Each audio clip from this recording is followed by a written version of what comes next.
Hey guys, it's Jess with CFit Studio Exercise Library. Today we are going over the chest fly. This is a great supplemental chest move. It also strengthens the smaller baby muscles near the shoulders and the biceps attachment points. So there's two different ways you can do this. We can do it on a ball or a bench, or you can use a cable or a band.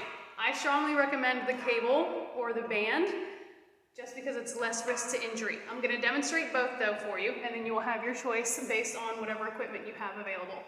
All right, so if we are going to do it seated on a band or a bench, a ball or a bench, you're going to start tall, brace your core, roll your shoulders back even before you begin. Select your weights. I recommend going lighter here. You can always go heavier if it proves easy. Walk yourself out until your head and shoulders are supported by the ball. Alrighty, hips are sky high. It helps create the bench that you are not lying on. I actually recommend a ball instead of a bench because you get to work on core at the same time, and anytime you can work on core, I strongly recommend it. All right, we're gonna start with the weights pressed together like this, overhead towards the ceiling.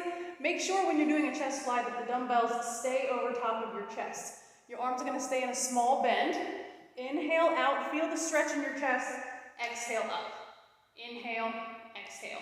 Just like a regular chest press or bench press, you're going to pull the weight down into your back on the way down and exhale it back up using the strength of your core and your muscles. What I want to make sure is that you do not choose too heavy of a weight, and when you are feeling it falter, like if you're getting a little weak, fatigued, don't let your arms come up this way. This is a very challenging and damaging position of the shoulder. It might tolerate several reps up here, but eventually it'll start yelling at you. So keep your weights over top of the chest. Inhale, exhale. Now, because of what I just told you, that's why I like the cable. Because the cable, worst case scenario, if you aren't strong enough to support that weight, what happens is you just can't pull the weight, right? It won't yank on your arm. Okay, so starting with a cable chest fly. You stand tall, you're gonna do a soft bend in your knees. Core, again, nice and tight, neck long.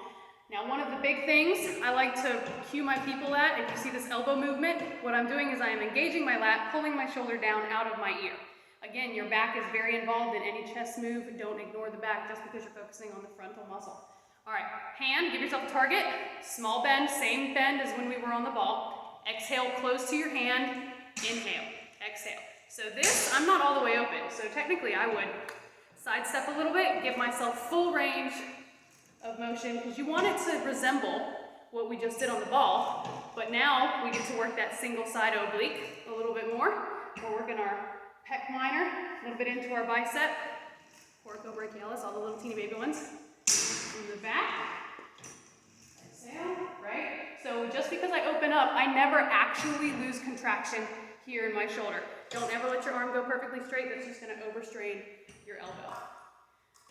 It's a great move. It's a really good way to tweak the finer intricacies of muscle toning when you are working on a strength or hypertrophy program.